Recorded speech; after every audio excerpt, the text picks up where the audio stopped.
As social beings, we like to connect, to relate, to resonate, to identify ourselves with others. And because of that, most of the time, we're going to enjoy likes, shares, compliments, especially because of social media, or at least some sort of appreciation sign. And because of social media, most of the time, we get into this addictive positive loop, which means constantly looking for some sort of appreciation, attention, or validation. But I have found that in my creative journey, this is most of the time a burden for a creator or a creative person. Regardless of whether you're working on your own projects, like if I'm working on my text, my writings, my thesis, my videos, or if I'm working for someone else as a designer, social media manager, creative, and ad manager creator, because we're so used to craving this sort of validation and we intrinsically connect that validation with the self, the minute something is not approved, something that perhaps was created by us, we shut down, we get scared, and that creative being starts to shrink instead of flourishing. Throughout this journey in my creative process, I learned and I strengthened an important ability that I found to be decisive in the longevity and consistency of the creative process: the tolerance to rejection.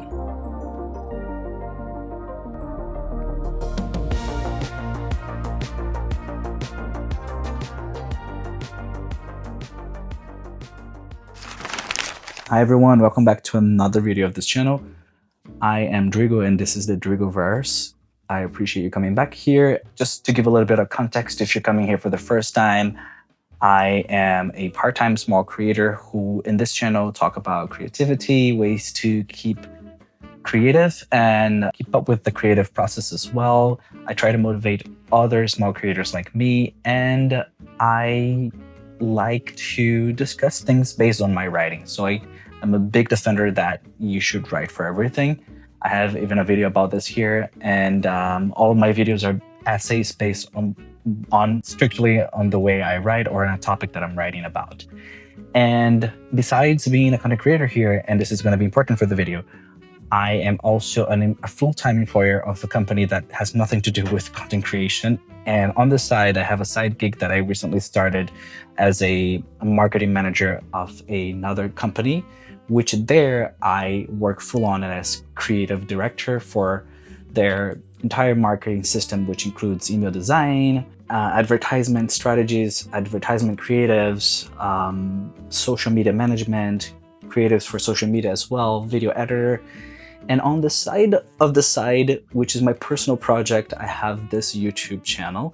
So I'm someone who likes to be involved with creativity. I like to put ideas out. I like to transform my ideas into visual stories, if that's a way to put it. The reason why I'm saying all of this is because last year I graduated from college. I documented a little bit of this process here as well, which is something I'm very proud of because I sponsored all of that by myself. Graduating from college was just the initial step. After that, I just felt this immediate urge to put all this knowledge out of myself. So I decided to create this channel a year ago to challenge myself to pull out all of those abilities I had acquired during college. And basically, I challenged myself to post a video a day for 30 days, which was quite challenging, but helped me to work on very specific and important abilities required to understand a little bit of the creative world and the internet and the content creation space as well. And I'm very proud I did that. But after a while, I noticed that motivation, that excitement, I gained momentum initially, and that was great. But I noticed that after a while, my videos were pushed out. A lot of performed really well, others not so much, which is part of the game. But eventually, I noticed that excitement, that motivation decreased. And I feel like this is the regular route. One thing that happens for all the creators, eventually they'll fall into this uncertainty or this not so motivational era or not so motivated era. And because of that, I just felt the need to create was there, but the excitement and the desire to create was fading out. I stopped for a while, and then I just realized that because this urge to create was still there, I needed to come out with a strategy and a way to develop protocols and procedures to rely on instead of strictly motivation, and come back to the creative process. So this year, my life's a chaos right now. There's so much going on. Work, my side project, which is this channel, and trying to maneuver all of that and manage all of this was a bit chaotic. So I decided to come up with a video concept a week. So every week this year I'm putting a video out, and that's the plan for now. I want to, the goal for now is to reach the hundreds and overpass this number actually, but I'm just trying to work within human capacities. So one of the most important abilities that I learned in this whole journey with the creative process, that regardless of what you're trying to do in your life, whether it's a just side creative project, or if you're working professionally in the creative field as a designer or editor or content creator, regardless of the field itself or the realm of professionalism or personal, is the ability to develop tolerance to rejection, as I mentioned before. And I will give two main examples on, specifically based on my experience, of course, on why this is important. So the first one is the fact that, let's talk about a little bit on a personal level. So creating this YouTube channel was a way for me to put out disabilities and to work on things that I wanted to, like editing, learning more about designing, learning more about strategies for content creation, learning the language of YouTube, the platform itself. So there was a lot of script writing for video is completely different. So I wanted to do that. And tolerance to rejection in regards of YouTube comes out differently because you're exposing yourself, and it's a huge exposure at some point. So you come in here and you're being vulnerable. You're expressing your ideas. You're talking to the people. Sometimes the talking is not that good. Sometimes the first videos are terrible eventually, and that's okay. And I just had to embrace that.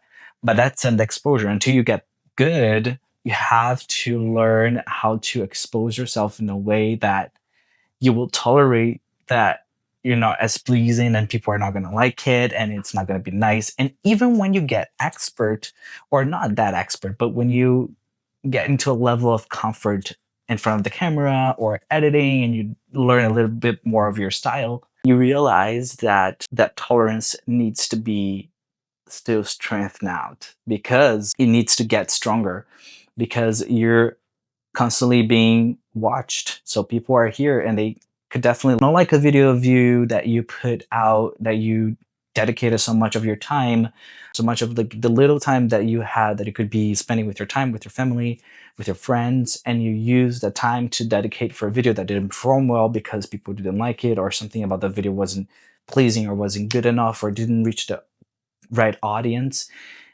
But that should not prevent you from creating. So it's really hard to be in a position of being here and saying this and going through this, because this is something that still happens to me. I think that I'm a human, right? So there are things that will eventually affect me.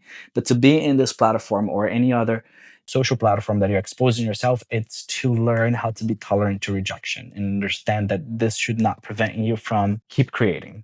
In the professional realm, I would say, as a designer, most specifically, I think it comes out to trying to come up with a concept, with an idea that doesn't belong to you, or sometimes it belongs to you. But let me try to frame it. You have a campaign that is happening for a company that you're working for, and eventually you have to come up with the concept of a brief they will give you.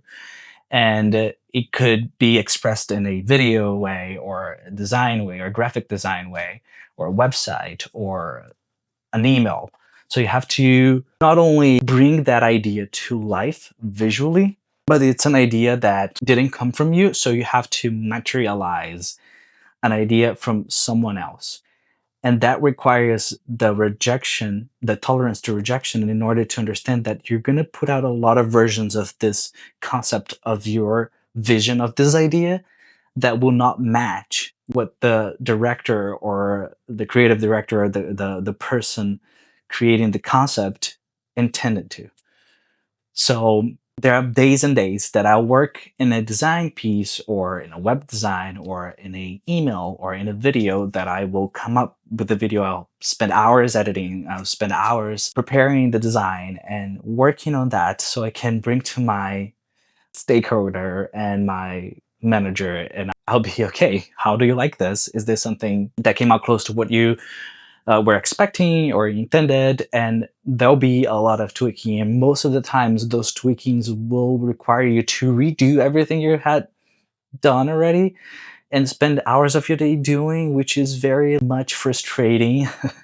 But I think in a way that helped me to separate myself from the craft that I'm creating, because it hasn't to do with me. It has more to do with not aligning with the vision of the creative director or the person who conceived the whole project that you're trying to bring to life.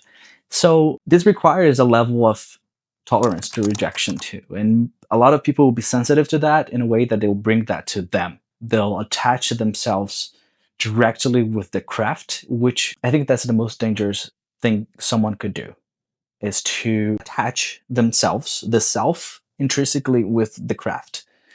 And eventually they'll take that personally. And for a lot of people, that will shut them down and that will shrink them, the creative self within them, instead of flourishing them, because they think the first initial thought will be, I'm not good enough. This is a piece of shit and this is not good. But that's not the case. It's just a matter of keep putting things out and keep working on this until it gets to the level that it will align with this objective, with its objective. This is not something without solution. There are multiple strategies out there that you could work on in order to go through the rejection phase. Number one that works for me is, like I told you, years of practice and a lot of attempts put out. So I would say it's to detach yourself from the craft. It has nothing to do with you. You're not a piece of, you are a piece of art, but you're being lapidated, let's say like that. Another thing is to look for references. I think the best way to keep consistency in terms of tolerating rejection is to look for some sort of inspiration in people that came before you in the craft that you're working on, because they also went through this very phase of developing tolerance to rejection as well. So I think this is not exclusive to anyone. Everyone goes through that in the creative field. There is not a single soul that wouldn't go through it. No one pleases everyone, so there'll be always someone not liking what you're doing. That's fine. Another important thing I would say would be to recognize feedback as a information, not as a judgment. I do believe that the creative strength is not measured by how many times you are accepted, but how many times you're able to be rejected and rise afterwards and keep putting things out. Another thing that works a lot for me to keep creating videos, even if nobody watches here on YouTube, is to watch other content creators and have those inspirations and people that I will go through to fulfill the emptiness if I feel not inspired or motivated to do so. I'll have a series of channels that I'll run to watch the creators to produce, to come up with their creative processes in all kinds of fields, as vloggers, as giving tips, or sharing their documenting their processes of growing here on YouTube, or simply just sharing a point of view. And this is what I'm doing here, just sharing a point of view.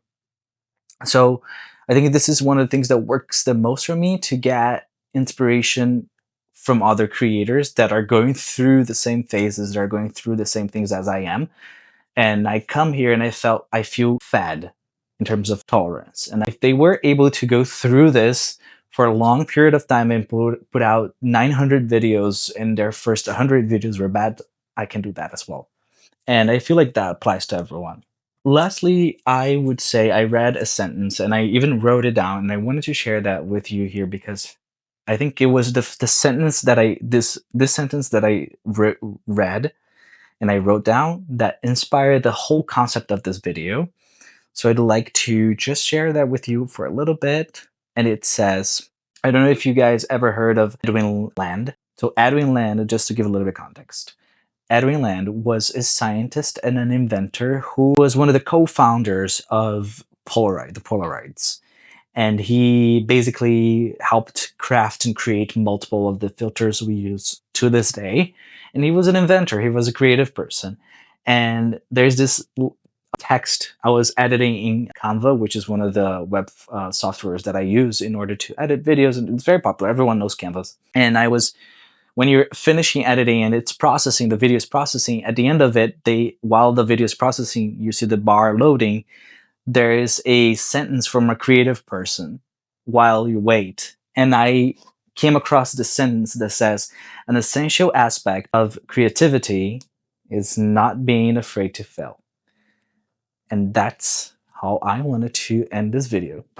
So if you like videos like this, more conversational, sharing more point of view, and documentational in the process of in the creative process of being a small part-time content creator, if you like videos like that, I like to explore multiple formats in this channel, vlogs. I even made a vlog. So if you guys also like vlogs, in my last video, I went to the mat with a guest, which was one of my good friends and designer too. Her name is Iridiana. We went to the mat to discuss a little bit of the purpose of creating and trying to find purpose of creating behind all creative minds there as artists as well. So if you enjoy vlogs in New York City while having a message, and I think that would be a great video for you to watch. It's more vlog style, so you can just put it on and relax and watch it and take your time. It's no quick cuts, it's no face pass editing. It's just a nice video to motivate other small creators. And if you like this video, please don't forget to leave a like, the feedback, and comment as well. It's always very welcome. Subscribe for more videos, and I'll see you in the next video. Bye. Oh, by the way, before I leave, there are also other videos in this channel that I would suggest for you to watch because I think you would get something out of that too. Bye bye. See you in the next video.